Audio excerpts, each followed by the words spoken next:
l'heure du départ.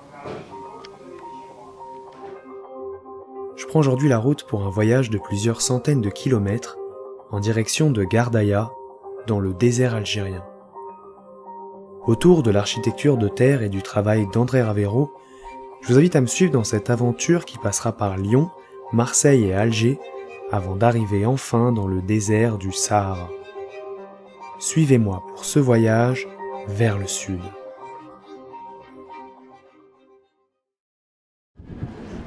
Enfin voilà, tu vois. Putain, on va passer par Place des Terroristes. Ah ouais, tu vas faire la complète là. Je suis arrivé à Lyon, la première étape de mon voyage. Je me rends pour commencer dans le nouveau quartier de la Confluence, une ZAC lancée dans les années 2000 et dont le développement est toujours en cours. Entre les boîtes de béton, un projet en cours de construction dans l'îlot B2 Miamène, c'est l'Orangerie, dont la façade en pisé est entièrement porteuse. Je me suis introduit sur le chantier pour le voir de plus près, et j'ai été véritablement épaté par la précision de la mise en œuvre. À l'intérieur, les planchers et les cloisons sont en bois. Ce bâtiment est une véritable leçon de localisme, de mise en œuvre d'un matériau traditionnel et régional dans de l'architecture contemporaine. Mais je ne m'attarde pas plus, me voilà en direction de la gare. Je prends un train pour les environs de la ville nouvelle de l'île d'Abo. Dans les années 80, André Ravero a participé à la construction de tout un quartier en terre, et je veux le voir. C'est ainsi que je débarque au milieu de nulle part, dans un désert à l'abri du Mont Blanc. Il me faudra ensuite 1 heure pour enfin arriver au domaine de la Terre. À l'instar du Weissenhof Siedlung, le quartier se compose de 12 opérations, réalisées chacune par des architectes différents, faisant qu'on y trouve une grande diversité d'écritures. Certaines me plaisent, comme celle de l'îlot numéro 5, qui au travers d'élégants murs en pisé, laisse deviner des planchers en bois. D'autres, comme celle de l'îlot numéro 1, m'étonnent par l'habileté avec laquelle elles mettent en œuvre une diversité de formes et de matériaux. Il y a l'îlot numéro 6 qui reprend l'image des grands bâtiments agricoles de la région, le 8 qui s'inspire de l'architecture vernaculaire, entre autres réalisations à l'aspect plus banal, ne laissant même pas deviner le matériau avec lequel elles sont construites. En plus d'offrir un large panorama des possibilités de mise en œuvre de la Terre, les opérations du quartier sont souvent des exemples d'une approche bioclimatique du projet. On y voit plusieurs façades sud, traitées comme des serres ou des murs trombes.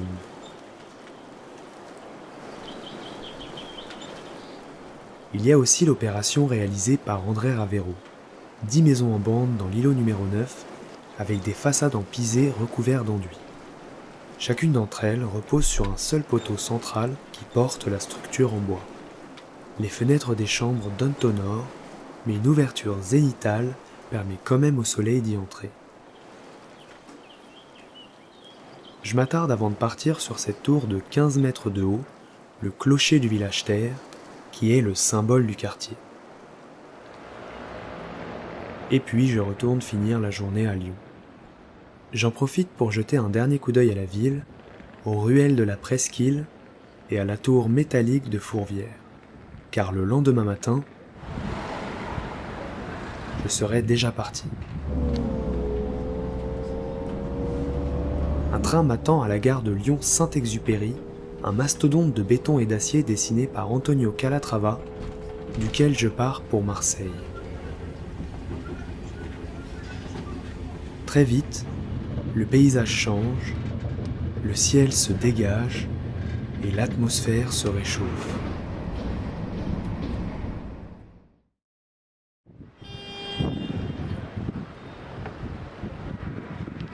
Arrivé à Marseille, je vois pour la première fois la gare Saint-Charles.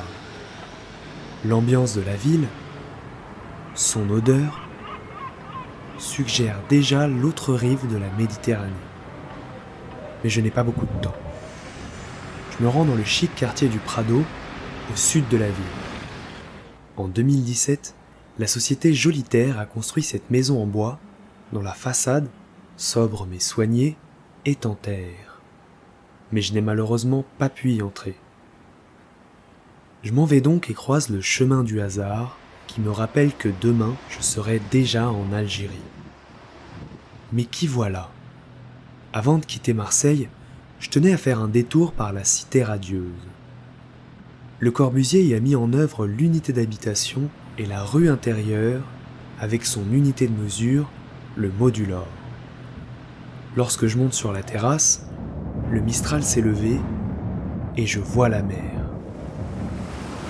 L'arrivée au bord de l'eau sonne le terme de la première partie de mon voyage. Je finis la journée au bas de la Canebière, sur le vieux port. Le soleil se couche sur la Méditerranée. Demain, je serai de l'autre côté. C'est le cœur serré que je laisse Marseille derrière moi, en direction de l'aéroport. Votre attention, s'il vous plaît. Je pars désormais pour Alger. Cette traversée de la Méditerranée sera la plus spectaculaire que j'ai connue. Le voile qui recouvre le ciel cache la terre, qui semble bientôt une mousse, reflétant à perte de vue les tons du soleil couchant. J'ai l'impression d'avoir changé de monde. Chaque instant est différent du précédent.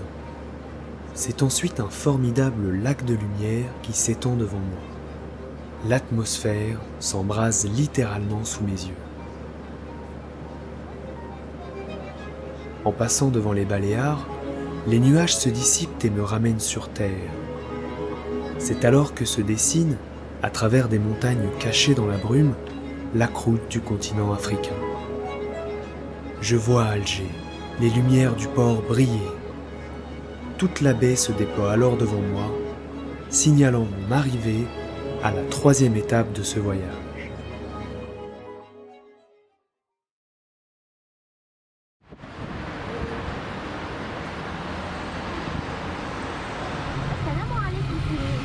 Avant de partir pour le désert, il y a 2 bâtiments à Alger que je veux voir ou revoir. Je commence par une opération qui fait écho à ce que je venais de voir à Marseille, l'aéro-habitat. Livré 3 ans après la Cité radieuse, ce bâtiment a été réalisé par Louis Miquel, un disciple de Le Corbusier. Lui aussi propose une rue intérieure. Elle relie par un ascenseur les 2 niveaux de la colline sur laquelle il s'encastre.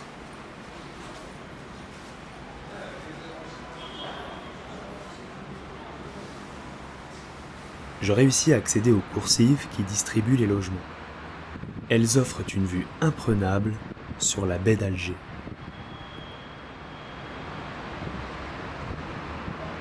André Ravero aurait d'ailleurs vécu 3 ans à l'aéro-habitat. Pour clore cette étape à Alger, je tenais à revoir le Bastion 23. Ce groupe de maisons, depuis longtemps détaché de la Casbah par les opérations d'aménagement colonial, tombait en ruine dans les années 80. L'UNESCO s'est alors tourné vers André Ravero, qui fournira un intense travail de relevé auquel on doit la remise en état du Bastion 23.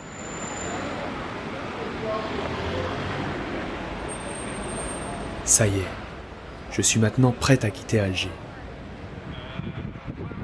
Je prends la route le lendemain, seul, droit vers le sud.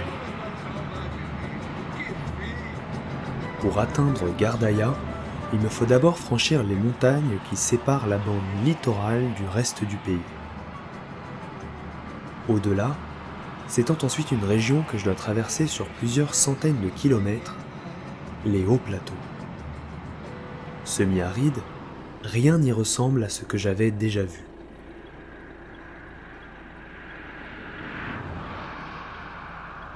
Presque arrivé à Djelfa, mon point d'arrêt de la journée, je me permets un petit détour vers l'une des curiosités des environs, le rocher de sel. Détonnant avec l'horizontalité du paysage, cet événement géographique regorge de dépôts salins qui lui valent son nom. Cet environnement lunaire se révèle bientôt un superbe point d'observation du spectacle du ciel.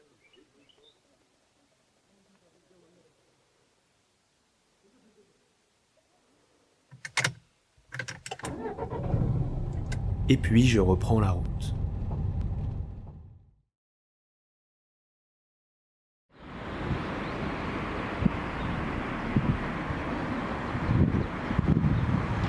J'ai passé la nuit à Djelfa, une ville parfaitement à mi-chemin entre Alger et Gardaïa. J'en profite pour me balader dans la ville, voir ses magasins encore fermés, ses ruelles étroites et sa place centrale. Mais je me fais ensuite arrêter par la police en essayant de filmer le marché. Ce n'est pas grave, il faut de toute façon que je m'en aille. Le chemin est une interminable ligne droite qui descend vers le sud.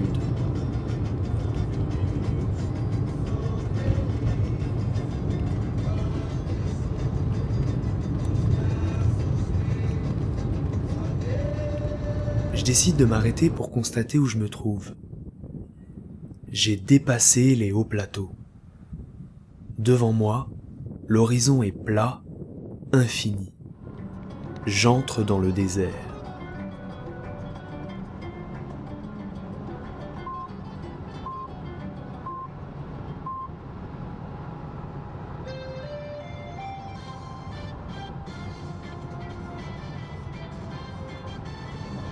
Trouver preneur pour l'excédent de production, il faut des marchés de gros, reconnaît de son côté le directeur des services agricoles de Silla, mais sans préciser. Soudain, une oasis. Je suis arrivé dans la vallée du Mzab.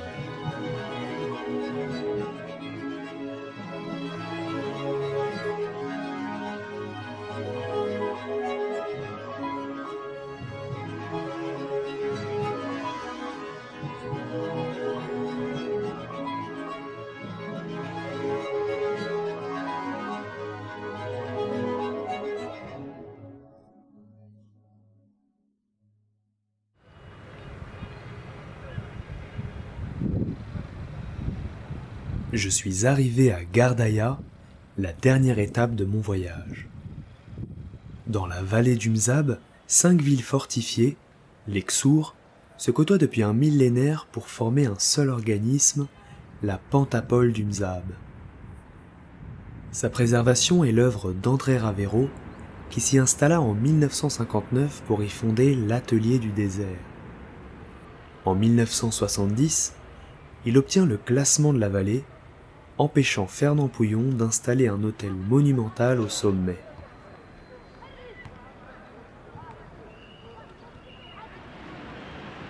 À peine arrivé, je m'empresse d'aller voir l'ancien hôtel des postes de Gardaïa qu'André Ravero a réalisé vers 1967. Même si sa façade a été largement modifiée, je parviens à en deviner les particularités originelles, comme par exemple son mur masque. Mais une fois de plus, on m'oblige à arrêter de filmer. Cela ne m'arrête pas pour autant. Alors que la fin du jour approche, je fais l'erreur de me promener dans le Ksar de Gardaïa sans guide, ce qui est interdit.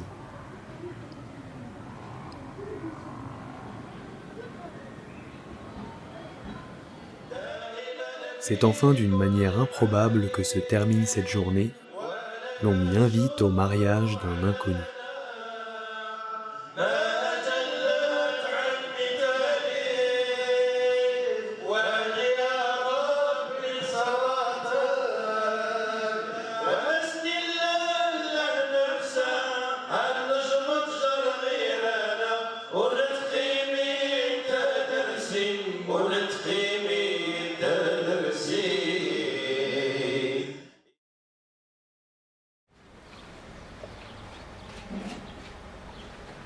Je suis logé à Bénisguène, en lisière de la Palmeraie, dans une maison traditionnelle avec son patio et son toit. Tout près, le Ksar de Bénisguène, ses ruelles escarpées, ses chemins de traverse et ses escaliers vertigineux. Je sais qu'une villa réalisée par André Ravero se trouve tout près, mais il m'est impossible de la trouver. Plus au nord, le Ksar de Bounoura. Son enceinte forme un front bâti continu, incrusté dans la roche.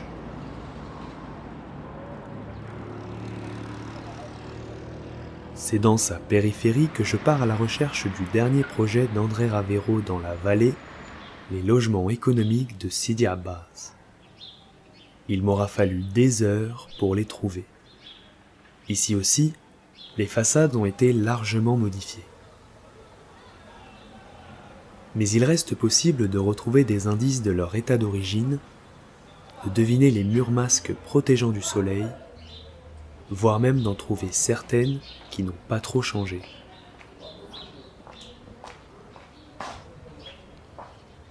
Dès lors que la modernité tente à uniformiser le monde, l'enseignement d'André Ravero devient capital. Une vérité pour chaque latitude.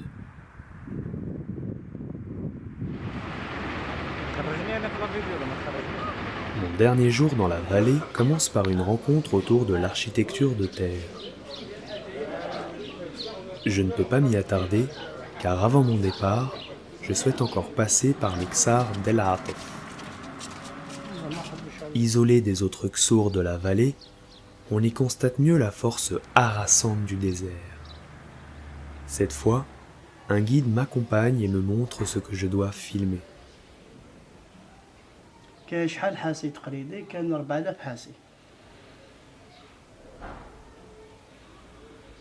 Au pied de la ville, c'est finalement sur un étincelant pavillon que se porte mon intérêt, le mausolée de Ham Ibrahim. On aime à me raconter combien sa lumière retint l'attention de Le Corbusier. Il est vrai que l'endroit ne laisse pas indifférent. S'y trouve, concentrée, la beauté du désert. C'est là que mon voyage prend fin.